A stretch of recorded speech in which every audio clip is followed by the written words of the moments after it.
Hey everyone, welcome back to the channel. So if you want to save your downloads somewhere else, maybe a different drive or the folder, this video is for you.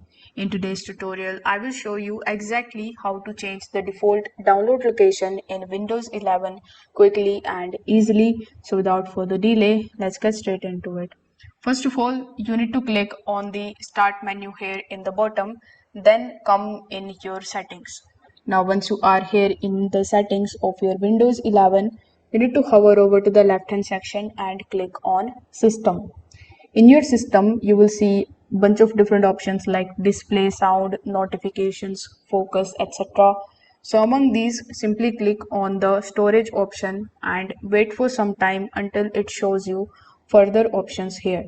So in the top, you will see the space that is available in your Windows and this particular slider where you will see where the applications are installed.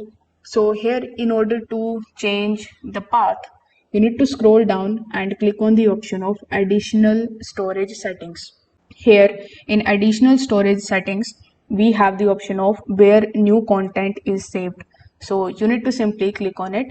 After clicking on it, you will see all of the drives like this. So you need to simply select the new documents will save to, then new downloads save to, and choose a different drive like D or E in place of C. After selecting it, you need to click on the apply now option here in the bottom, and that's it. All of your future downloads from the Microsoft application and the store will go there.